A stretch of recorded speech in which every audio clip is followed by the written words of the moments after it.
Good day, children. Welcome to your English class.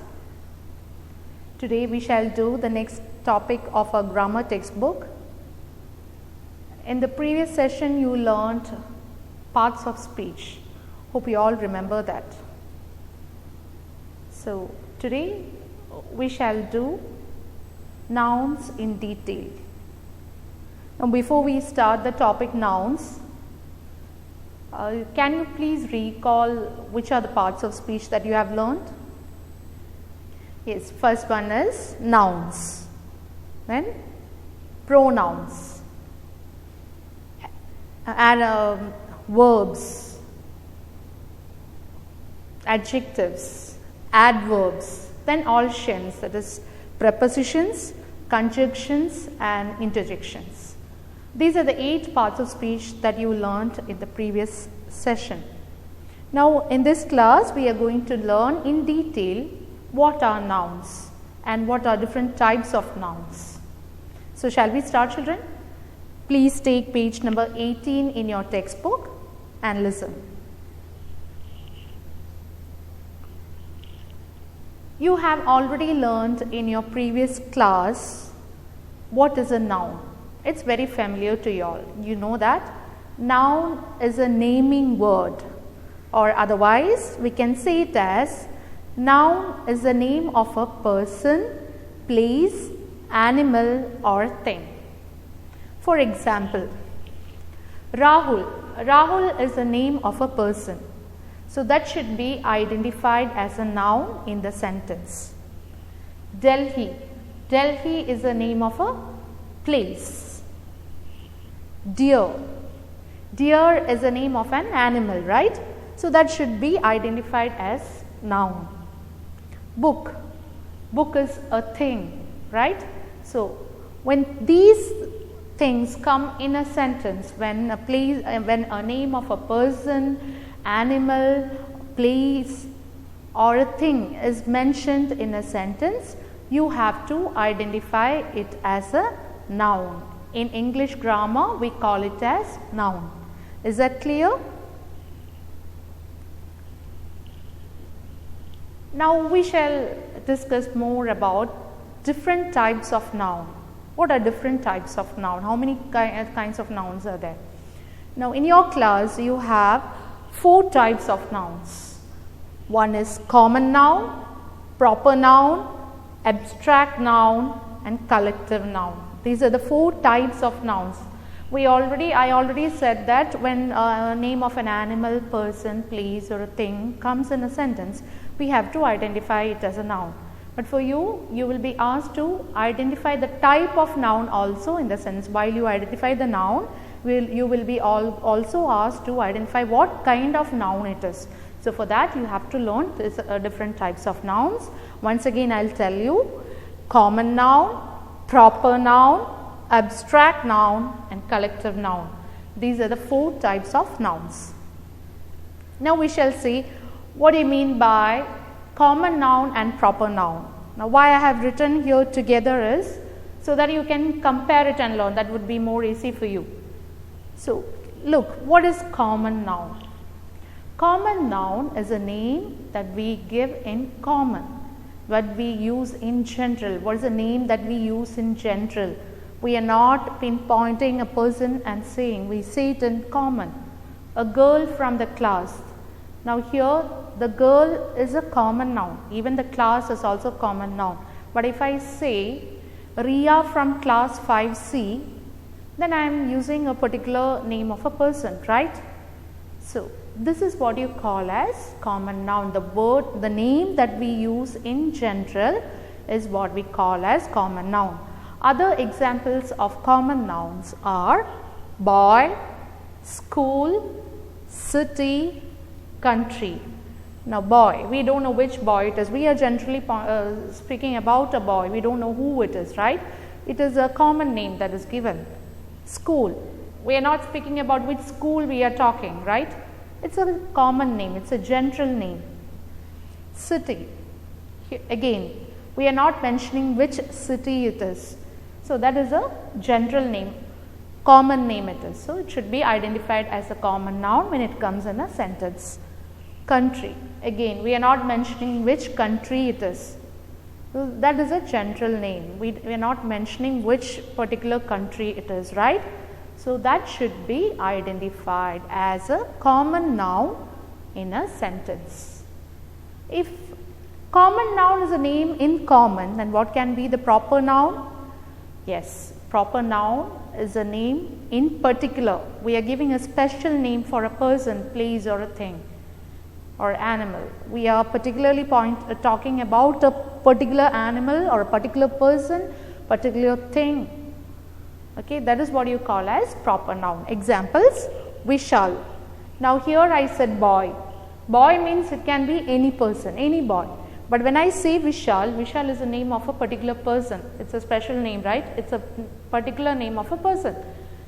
I am not talking about in general when I say Vishal. I am talking about Vishal, that particular person itself, right? So, that should be identified as a proper noun. Sacred Heart. Now, here I wrote school, but here I am particularly talking about Sacred Heart CMI Public School. So, that should be identified as a proper noun. Ernakulam. I am not talking about any city of the country, but I am talking in particular about the city Ernakulam. So, Ernakulam should be identified as a proper noun. India. Again, out of all the countries I am mentioning India, a particular country. So, that should be identified as a proper noun. So, if you have a comparison on, if you learn it in comparison, it would be easier for you.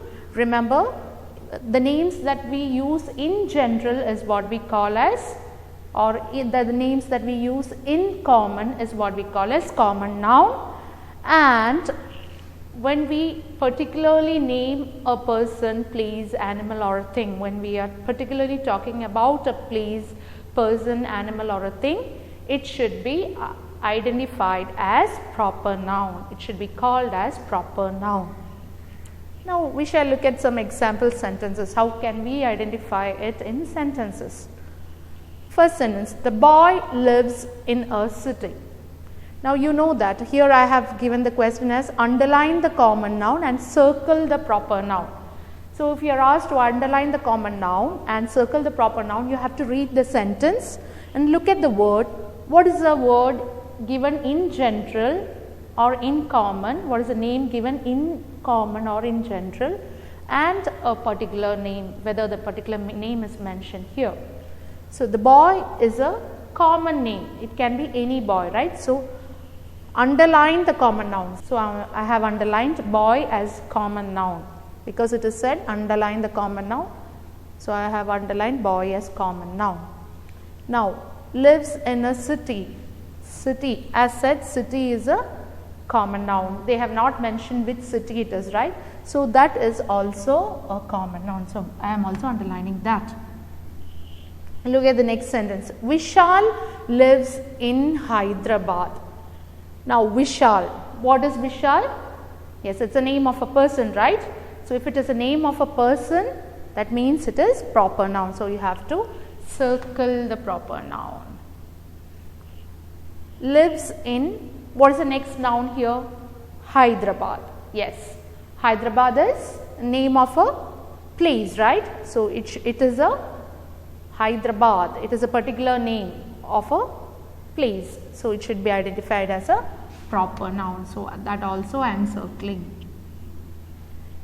Now, the next sentence. New Delhi is the capital of India. New Delhi is the name of a place, exactly. So, I am circling New Delhi is the capital of India. India is also a name of a country. So, circle it. Okay. Now, the next one. Geetu eats mangoes. Geetu is, yes, name of a girl, right? So, it is proper noun. Eats mangoes. Mangoes is also noun, right? So, it should be identified as a proper noun. because out of fruits, if it is fruits we can call it as common noun, whereas mangoes is a name of a fruit. So, particular name of a fruit, right? So, it should be identified as a proper noun. Is that clear? Okay. Now, the next type of noun is abstract noun. What is abstract noun? Abstract noun is a name of feelings, qualities or ideas. Now, when I say qualities, what can be the qualities? Honesty is a quality, right? Quality of a person, okay? So, honesty should be identified as an abstract noun. Abstract noun is a name of a qualities, feelings or ideas. We cannot touch or see that thing. It is a concept, it is an idea, or it is a feeling. Feeling we cannot touch. We cannot touch or see happiness, right? We can feel a person's happiness. It's a feeling, right? But we cannot touch it or see it like how we touch a book or a pen, right? So, that is what you call as abstract noun, the name of a quality, idea or feelings. Examples: honesty, happiness, knowledge. Knowledge is a concept, right? We cannot touch knowledge. It is an idea, right? So, that should be identified as an abstract noun. You have to think whether or what it is, whether you can touch it or see it. If it is a thing that we cannot, if it is a naming word of a feeling or expression or a quality, then you have to understand that it is an abstract noun. Now, look at these sentences, children. The baby cried in pain. Now, baby, what can be the baby, children?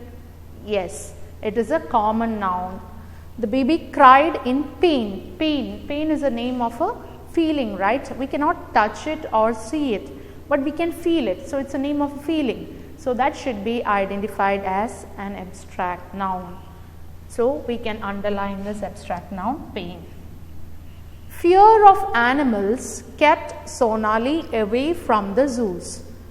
Now, fear, we know fear is also a feeling, right? We cannot touch it or see it, but it is a name of a feeling. Fear, anger, all these are names of feelings, right? So, fear is an abstract noun. So, I'll underline that. Fear of animals kept. So, animals is common noun. Kept Sonali. Sonali is the name of a girl, right? It's a particular name. So, that is, yes, proper noun. Away from the zoos. Zoos is a common noun. Tell me the truth. What is the abstract noun, children, here? Yes, truth. What is truth actually? Truth is a name of a concept or idea, isn't it?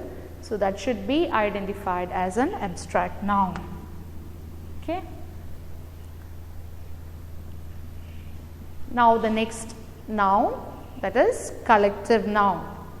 What comes to your mind when you hear the word collective noun? We know noun is a naming word, name, right? So, when collective noun, from the word collective noun, what do we understand? Yes, it is name or in collection, the name that we use for collection of a person or people, I say. Collection of people, collection of animals or collection of things. There are particular names that we use. We never always say it as a group. We have a particular name for that. So, that you have to learn which all words you will be used for a particular group of people, group of animals, group of things, that you have to learn apart from what is given in the textbook. You have to learn that also. Okay. Now, so as I said, collective noun is a name given for collection of people, collection of animals or collection of things. For example, when we see group of players coming together, we won't say it as a group. Instead, we prefer to say it as a team of players. The name for a group of players is team. So, team is the collective noun. Team is the collective noun for players. Now here, a flock of sheep. When you see too many sheep, you have to say instead of too many or so many and all, instead you have to use a collective noun which is a flock of sheep. So flock is a collective noun. A bouquet of flowers, a bouquet of roses. When you say too many roses together, so what should you say it as? A bouquet of roses. We never say it as there were too many roses. Instead we say if it is together, if it is kept in group, then you have to say it as a bouquet of roses or a bouquet of flowers. So as I said, you have to learn a collective noun for each a group of people or animals or things, because you may be asked, you will have a question to write the collective noun of a particular thing or a particular group of people. For example, in question paper you will be asked to write the collective noun of soldiers. So the collective noun of soldiers is an army of soldiers. So you have to mention it like that. So you have to learn. It is already given in your textbook. They have given a few collective nouns in page number 22. Please go through it, children. Examples, I'll just read it.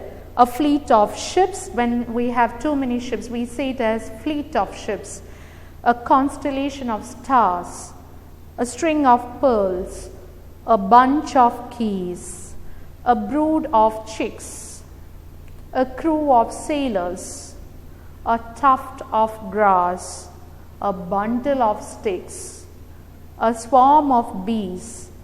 A team of players. So these collective nouns you have to learn, only then you will be able to write what is a collective noun of particular thing. Okay. So other than that, in your textbook you are asked to identify the collective noun in the sentence. I'll just read the first sentence. The child got lost amidst the crowd of people. So when there are too many people, what do we call it as? A crowd of people. So the crowd should be, the crowd in that sentence, crowd should be identified as collective noun. Is that clear, children? Shall we move on to other kind of noun? Before that, we shall just have a look at these examples as well. He gave me a bouquet of flowers. So what is the collective noun here, children? Yes, a bouquet. Okay. Now a flock of sheep was grazing in the field. What is the collective noun here? Exactly, flock. A bunch of keys are kept on the table. So what is the collective noun here? Yes, bunch. Is that clear? So now we shall move on to other two kinds of nouns, which is countable and uncountable. So far we have learned 4 types of nouns. Which are there, children? Common noun, proper noun, abstract noun and collective noun. Now here we can see which all are countable nouns and which all are uncountable nouns. What do you mean by countable nouns? Yes, the nouns that we can count. The nouns that we can count it as 1, 2, 3, 4, right? These nouns are called as countable noun. Can you give me examples? Yes, books. We can count it, right? 1, 2, 3, 4, we can count it. Then other one, pencils. Pencils also we can count, right? Or boxes, eggs. All these are examples of countable noun. But there are some things that we cannot count. Maybe it would be in liquid form. Okay. So there are some nouns like that. There are some things that we cannot count. So such nouns are what we call as uncountable nouns. The nouns that we cannot count is what we call as uncountable noun. Example, bread. We cannot count bread. We can count slices of bread. We use other word. We can count it in other manner. Like bread, we say slices of bread, 2 slices of bread, 3 slices of bread. Likewise, we can count it. But otherwise, we cannot count it, right? Then milk also, if it is kept in a glass or a cup, we can count a glass of milk, a cup of milk, we can say it like that. We normally say is glass of milk, 2 glasses of milk, 3 glasses of milk, likewise, or 1 liter of milk, likewise. But other than that, 1 milk, 2 milk, we will not say like that, right? So milk is also an example of uncountable noun. What can be other things that you can say like milk? Yes, tea, then water. All these things are said to be as uncountable noun. Salt, we cannot count salt, right? Grains of salt cannot be counted. Grains of sand cannot be counted. Grains of sugar, it cannot be counted. So that should also be identified as uncountable noun. Next, tea. As I said, tea, if it is kept in a cup, we can say it as cup of tea, right? But otherwise we cannot say it. So these are the things that you have to keep in mind. So you need to think whether you can count it like 1, 2, 3, 4. If you can count it likewise, then you can say it as countable noun, and if you cannot count it, then you should identify it as uncountable noun. Okay, so these are the different types of nouns that you have to know. Please go through all the examples that are given in the textbook and do the exercises as well. Exercises will be discussed in your Google session. Okay, so other than that, please learn which all are collective nouns, which all are the names that we use for group of people or animals or things that you have to learn, children. Only then you will be able to answer your exercises. Okay, hope you have understood. Thank you, children.